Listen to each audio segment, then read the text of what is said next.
Apa itu? Berikan 100% hati dan pikiran. Udah itu aja. Tugasku hanya beri 100%. Sisanya Tuhan. Keberhasilan itu nggak datang dari kita. Itu rewardnya. Tugas kita hanyalah memberikan 100% hati dan pikiran. Kata kuatkan dan teguhkan di situ itu dalam bahasa Inggrisnya round your heart. Buat hatimu bulat. Perasaanmu apa? Nanti aja, kita ajak bicara nanti kemudian hari, jangan diinterview sekarang itu perasaan. Perasaan soalnya berubah-ubah sih. Ya, tergantung keadaan. Tapi komitmenmu yang perlu itu.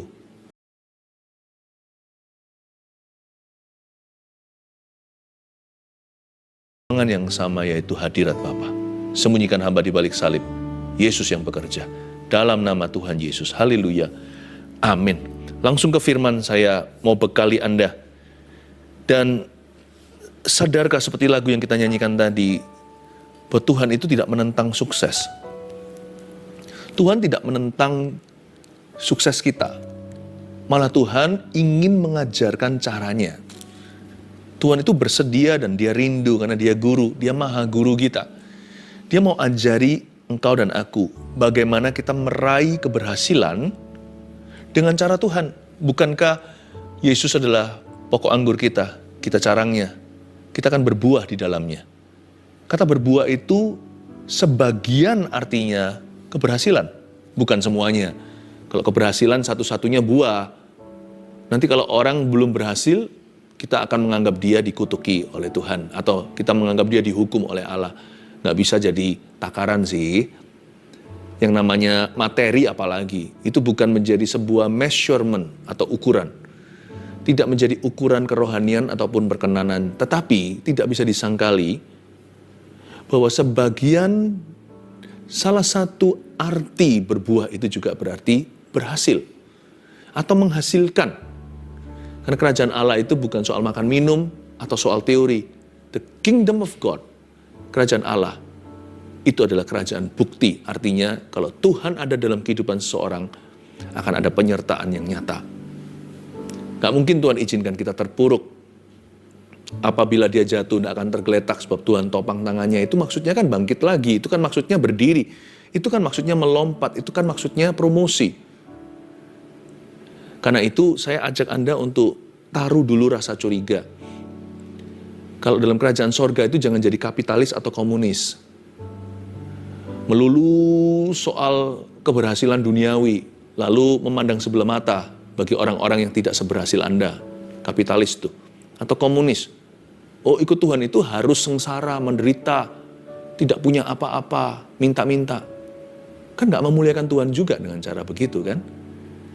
Ikut Tuhan itu pasti bertumbuh dikit demi sedikit, tiap hari, tiap sifat. Tuhan akan tambahkan kalau kita mencari kerajaan sorga dan kebenarannya, kalau prioritas kita benar.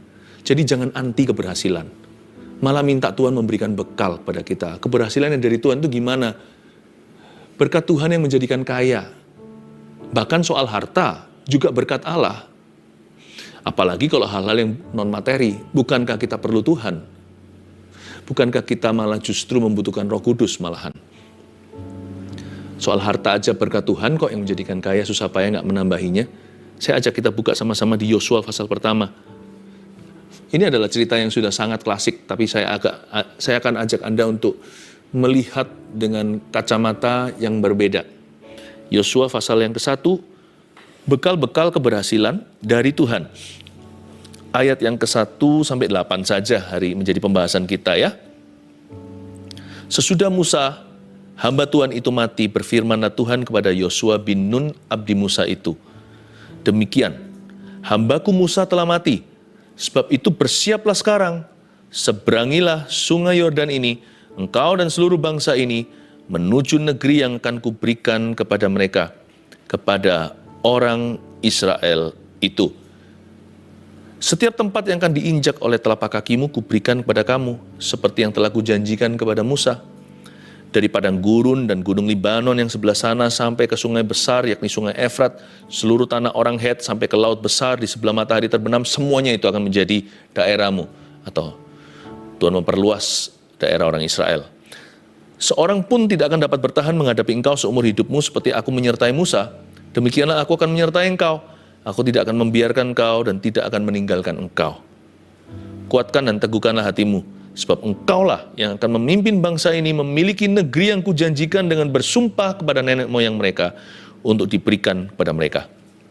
Hanya kuatkan dan teguhkanlah hatimu dengan sungguh-sungguh.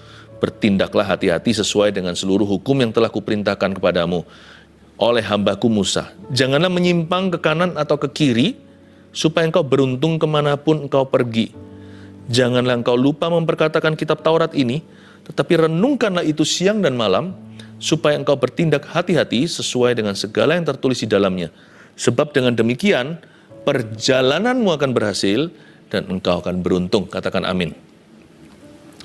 Ayat 1, ini perintah Tuhan kepada Yosua untuk merebut tanah Kanaan. Sesudah Musa, hamba Tuhan itu mati. Tuhan harus ingatkan Yosua, Musa sudah meninggal dunia. Berfirmanlah Tuhan kepada Yosua bin Nun, abdi Musa itu. Sekali lagi nama Musa disebut sekali lagi. Demikian, hambaku Musa telah mati, sebab itu bersiaplah sekarang, dan sebagainya. Dari ayat 1 dan ayat 2, nama Musa berulang-ulang kali disebut oleh Tuhan. Untuk mengingatkan Yosua jangan berharap sama manusia. Tuhan mau memberikan bekal kepada sang jenderal yang dulu adalah lulusan perbudakan. Dia nggak pernah sekolah militer, strategi. Ini semua adalah slavery. Orang-orang yang barusan keluar dari perbudakan Mesir, tidak berpendidikan. Tuhan tuh jagonya memutarbalikkan, memilih yang bodoh di mata dunia untuk mempermalukan mereka yang merasa berhikmat. Kalau enggak kan Tuhan enggak pilih nelayan, orang Galilea, untuk memberitakan Injil ke seluruh dunia, itu 12 rasulnya. Ya bukan semua mereka nelayan sih, mereka profesinya beda-beda, tetapi sebagian besar mereka tidak terpelajar. Jadi jangan pernah berkata, aku mana bisa sukses ya? Apa modalku? Modal nomor 1 catat dulu, bergantung pada Tuhan. Tuhan beritahu sama si Yosua, hei Yosua, hai anak muda, Musa sudah meninggal dunia. 3 kali disebut di ayat 1 dan 2, sesudah Musa hamba Tuhan itu mati. Berfirmanlah Tuhan kepada Yosua, abdi Musa itu. Dalam firman ini Musa disebut kedua kali dalam hubungan dengan Yosua. Kalau Musa adalah tuan atau guru, Yosua adalah murid dan hambanya, abdi Musa itu. Demikian hambaku Musa telah mati. Meskipun Musa adalah hamba Tuhan, tapi Tuhan mau ajarkan sebuah iman yang sangat pribadi. Kalau mau berhasil dalam apa yang Tuhan suruh, apa yang Tuhan suruhkan dalam kehidupan kita ini, kalau mau kita berhasil dalam apa yang kita emban dari Tuhan di dalam hidup kita di dunia, maka kita harus belajar untuk bergantung pada Tuhan saja. Bolehlah besi menajamkan besi, manusia menajamkan manusia. Semua kita termasuk saya saling membutuhkan seorang dengan yang lainnya. Tetapi deep down inside, di dalam hati kita yang paling dalam, setiap individu, setiap manusia-manusia Tuhan, anak-anak Allah harus bergantung pada Tuhan saja. Tugas saya hari ini di saat teduh adalah untuk mengarahkan mata ke Yesus Kristus. Bukan mengarahkan mata kepada kami. Kami ini hanyalah guru dengan G huruf kecil, sedangkan Tuhan itu G, guru dengan G huruf besar, bahkan maha guru kita semua. Tuhan mau ajari Anda melalui pengalaman hidup Anda sehari-hari untuk lebih bergantung sama Dia. Nah itu cikal bakal sukses yang dari Tuhan, kalau dimulai dengan ketergantungan hanya kepadanya. Bergantung pada Tuhan. Hambaku Musa sudah mati. Kamu adalah abdi Musa, tapi hari ini kamu telah menjadi hamba Allah. Musa memang mementori kamu sekian waktu, tapi ujungnya adalah supaya kamu ketemu Maha Guru. Musa hanyalah hamba Tuhan. Pada akhirnya, kamu harus mengenal Tuhannya. Bergantunglah padaku. Demikian kata Roh Kudus kepada Yosua di Perjanjian Lama. Musa sudah meninggal dunia. Jangan berharap sama manusia. Manusia itu seasonal. Manusia itu hanya musiman. Tuhanlah all seasons.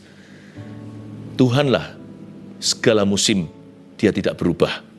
Bergantung pada Tuhan. Mari kita lihat sekarang ayat yang ketiga Setiap tempat yang akan diinjak oleh telapak kakimu, kuberikan kepada kamu. Seperti yang telah kujanjikan kepada Musa. Kalau Anda baca ayat 3, fokusnya di mana? Seperti yang telah kujanjikan kepada Musa. Betul, janji Tuhan kan?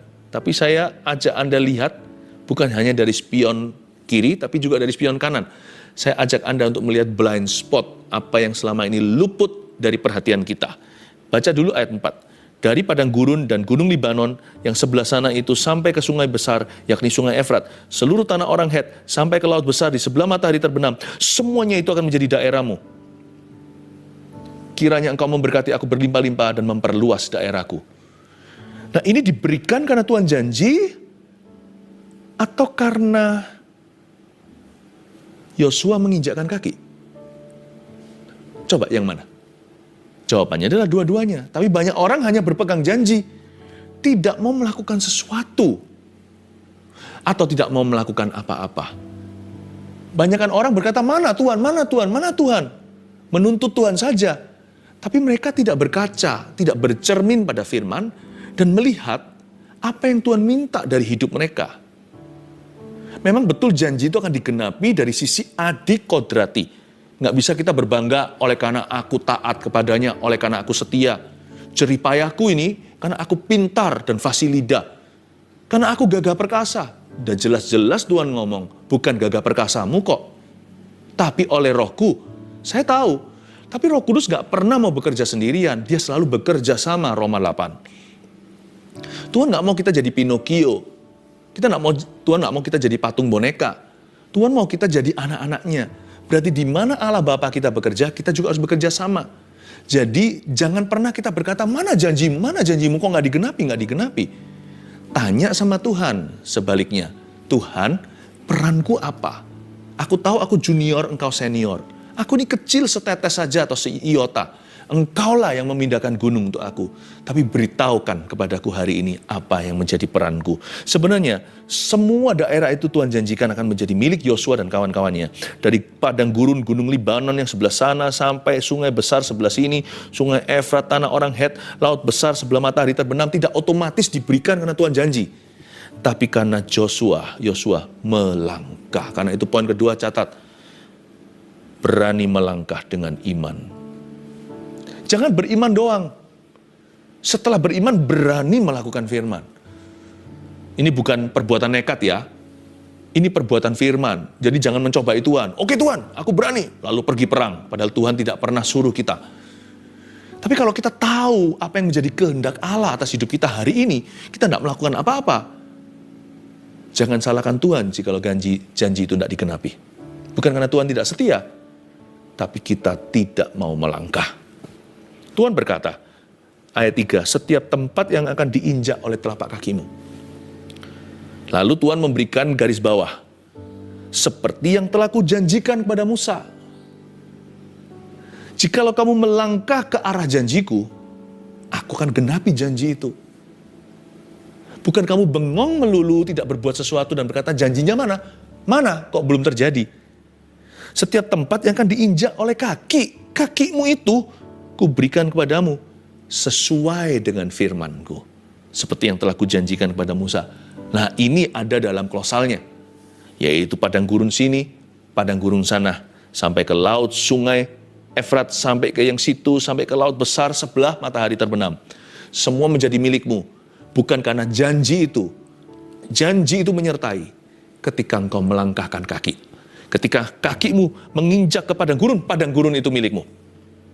Sampai ke gunung Libanon, di mana engkau meletakkan kakimu, itu menjadi milikmu. Yang sebelah sana itu sampai sungai besar, waktu kakinya mulai basah masuk sungai Efrat, that river is yours. Waktu masuk ke tanahnya orang Het, aku kasih visanya. Sampai ke laut besar sebelah matahari terbenam, sebelah barat semuanya. Itu menjadi warisanmu. Tidak usah ragu, semuanya itu akan menjadi daerahmu. Bukan karena janji itu semata-mata, karena melangkah kaki. Karena langkah imanmu.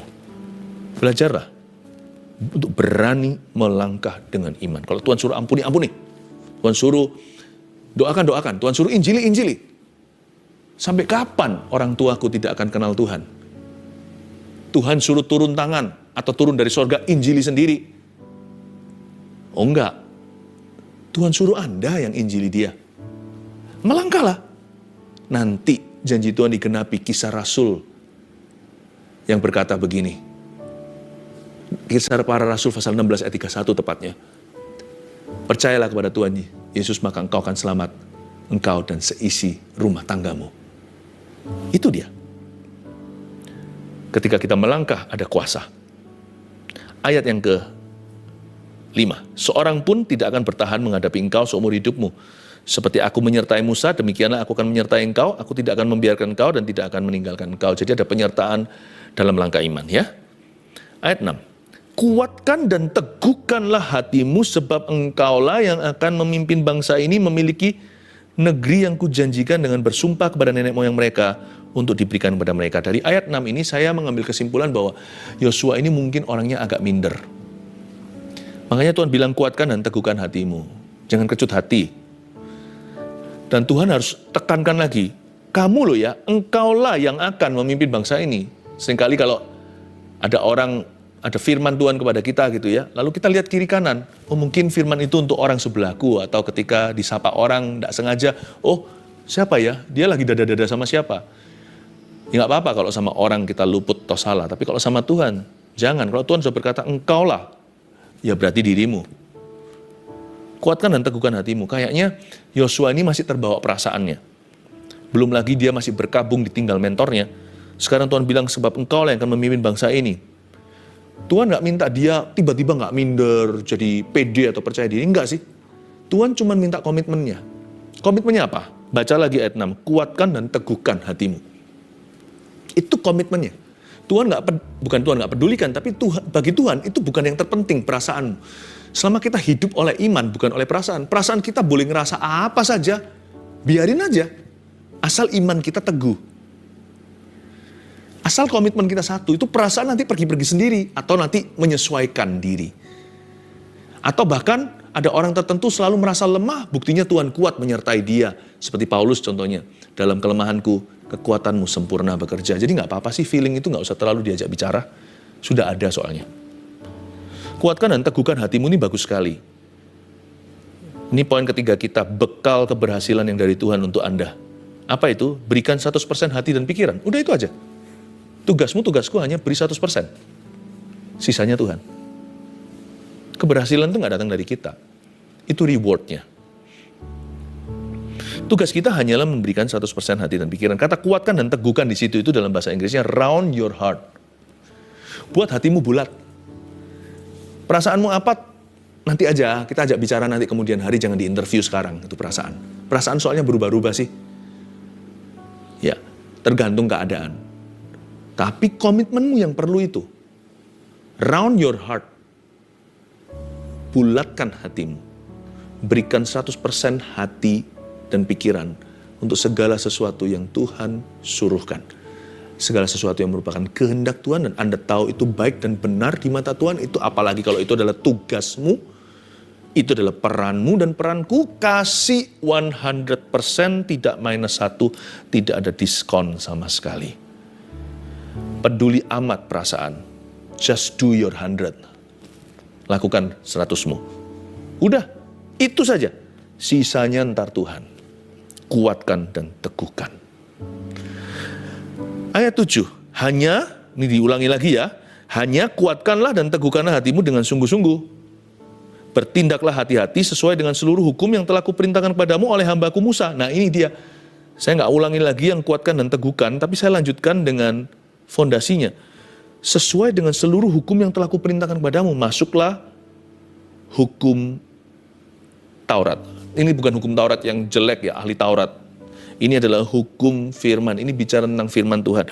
Janganlah menyimpang ke kanan atau ke kiri supaya engkau beruntung kemanapun engkau pergi. Janganlah engkau lupa memperkatakan kitab Taurat ini. Tetapi renungkanlah itu siang dan malam supaya engkau bertindak hati-hati sesuai dengan segala yang tertulis di dalamnya. Berhenti di sana. Poin terakhir kita hari ini adalah inilah bekal keempat keberhasilan dari Tuhan itu seperti apa nanti. Itu Tuhan yang beri, ini bekalnya. Tangkap dalam hati, masukkan di dalam saku rohani, simpan di dadamu, dan bawa kemana-mana, praktekkan yang Anda pelajari hari ini. Yang keempat, belajar firman Tuhan. Tuhan bilang sama Yosua, gini ya Yosua, ini perjalananmu masih jauh. Jadi bukan satu malam saja atau peperangan sekali, tapi ini akan berkali-kali sampai kamu tua, sampai kamu mati. Karena itu kamu tidak bisa lepas dari firman-Ku. Bergaulah dengan firman Tuhan. Karena nanti hikmat-hikmat akan ditambahkan. Tuhan akan memberimu pikiran yang lebih tinggi, supaya jangan sampai hatimu duniawi. Tetapi Tuhan akan memberimu juga strategi. Jadi bukan hanya memberimu motivasi murni, tapi juga memberikan kepadamu anak tangganya untuk menang. Sebab ketika engkau bergaul dengan firman-Ku, engkau akan dimurnikan dan dilengkapi, diberi pikiran Tuhan. Ya, catat dulu nomor 4, belajar firman Tuhan. Harus belajar firman Tuhan, karena 100%-nya manusia itu nggak cukup. Sekalipun kita sudah beri 100% hati dan pikiran, kita masih bisa kilaf. Kita masih bisa misunderstanding, kita masih bisa salah paham dengan kehendak Tuhan. Makanya firman itu adalah pelita bagi kakiku. Kalau mau jalan jauh, bawa pelita itu, terang bagi jalanku. Itu lampu bukan hanya jalan kita sekarang di kilometer ini, di depan sana lampunya terang benderang. Jangan tinggalkan firman, hai jenderal, kata Tuhan pada Yosua. Sebab kamu akan membutuhkan setiap iota firman-Ku untuk strategi-strategi baru. Belum lagi untuk menjaga hatimu. Hati manusia bisa salah. Yosua jaga loh sampai akhir hidupnya, akhir hayatnya. Salah satu kata-katanya Yosua, kalimat yang paling famous, yang paling terkenal adalah, as for me and my house, we will serve the Lord. Aku dan seisi rumahku, kami akan melayani Tuhan. Pilihlah hari ini siapa kau layani. Aku dan family, udah jelas sih. Kami hanya melayani Tuhan. Itu firman yang jaga dia, bukan karena Yosua itu setia. Kita nggak bisa jaga firman. Firman itu yang jaga kita. Makanya itu orang yang kayak begitu, jalannya langgeng. Dia dikasih bekal yang dia bawa untuk jarak jauh. Ikut Tuhan itu maraton, bukan sprint 100 meter. Ikut Tuhan itu seumur hidup. Karena itu bawa firman sebagai bekal. Alkitab itu bukan pajangan, tapi itu dibaca dan direnungkan, belajar firman. Ketika kita belajar firman, kita dapat sesuatu. Dan Yosua mempraktekkan itu, makanya dia adalah salah satu wujud Mazmur 1 yang merenungkan firman Tuhan siang dan malam. Tidak akan layu daunnya dan tidak akan pernah gagal buahnya. Akan berbuah pada musimnya. Apa saja yang diperbuatnya pasti berhasil. Yosua masuk setiap daerah musuh, menang melulu hanya sekali aja di Ai. Di Ai itu dia kebobolan. Gara-gara ada Akan yang mencuri dan mengkorupsi emas, kain-kain mahal, jarahan musuh yang harus ditumpas. Yosua juga pernah sekali kebobolan dengan orang Gibeon 2 kali aja sepanjang karirnya. Itu pun bukan dosa. Itu hanya karena dia gerusah-gerusu atau tergesa-gesa. Terburu-buru dalam mengambil putusan. Tidak terlebih dahulu membawanya ke hadirat Tuhan dan merenungkan firman Tuhan dan dengar-dengaran. Sesempurna-sempurna track record seseorang, Yosua tidak pernah kena skandal, tidak pernah jatuh dalam dosa. Tidak pernah, dia pasti pernah berbuat salah, tapi dia nggak pernah jatuh dalam dosa yang mencoreng nama Tuhan dalam kehidupannya. Namun Yosua pernah 1-2 kali, karena dia kurang dengar-dengaran dengan firman. Dia kurang hati-hati membuat keputusan yang gegabah. Tapi Tuhan tetap bekerja sama dalam segala perkara untuk mendatangkan kebaikan bagi Yosua dan umat Israel. Setelah itu, untuk setiap insiden yang terjadi, Tuhan mengajarkan sesuatu sehingga mereka lebih berhati-hati. Bayangin, orang yang bawa bekal firman Tuhan seperti ini aja bisa sekali-kali kilaf kok. Apalagi kita yang asal-asalan tos setengah-setengah. Gimana itu? Apalagi kita kalau komitmen sama Tuhan, komitmen pada sesuatu, itu kita nggak sungguh-sungguh. Ingat ya, kalau kita nggak memberikan 100% hati kita, 1% aja kita simpan untuk diri sendiri, itu sudah 50-50. Kalau Anda mengeluh seseorang itu setengah-setengah dalam pekerjaannya, itu bukan berarti dia setengah-setengah. Nggak mungkin bisa separuh beneran, 50-50 nggak mungkin. Anything less than 100, itu adalah setengah-setengah. Itu adalah suam-suam kuku. Karena ikut Tuhan itu harus mendidih hatinya. Kasih 100%. Tapi itu pun nggak cukup. Firman Tuhan. Ya, makanya itu saya selalu menjaga ini, maka perkataanmu telah kutaruh dalam hatiku supaya jangan aku berdosa padamu. Saya selalu jaga ini di hati saya. Karena saya tahu sepandai-pandai saya jaga hati, pasti ada sesuatu yang lolos. Pasti ada sesuatu yang kebobolan.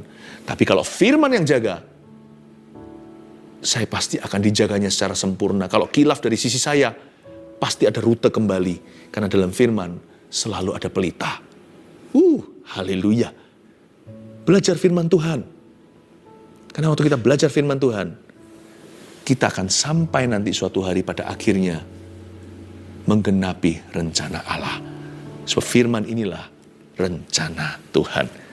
1, 2, 3, 4, bekal-bekal keberhasilan dari Tuhan, praktekkan ini, dibawa ini seumur hidupmu. Saya yakin Tuhan tidak akan pernah membiarkan kita jatuh tergeletak. Berani, yang pertama, bergantung pada Tuhan. Yang kedua, berani melangkah dengan iman. 3, berikan 100% hati dan pikiran. Yang terakhir, belajar firman Tuhan. Lalu ayat terakhir, kalimat terakhirnya bunyinya begini. Sebab dengan demikian, perjalananmu akan berhasil. Dan engkau akan beruntung. Saya ulangi lagi. Sebab dengan demikian, kata Tuhan, perjalananmu akan berhasil. Berarti Tuhan tidak menentang keberhasilan. Malah Tuhan ingin ajarkan kita cara berhasil yang dalam Tuhan itu seperti apa. Dan engkau akan beruntung karena Tuhan kita selalu berniat bukan mengutuki, tetapi memberkati umat kesayangannya, yaitu Anda dan saya. Siap untuk diberkati Tuhan hari ini? Haleluya. Terimalah berkat dari Allah Bapa, Putra dan Roh Kudus yang telah membekali kita dengan peluru-peluru ilahi di saat teduh bersama hari ini. Terima kasih Tuhan, Kau bermurah hati, mendidik, mengajar kami. Thank you Guru, Kau Maha Guru, our teacher, Yesus Kristus yang tercinta. Berkati umat kesayanganmu. Haleluya. Amin.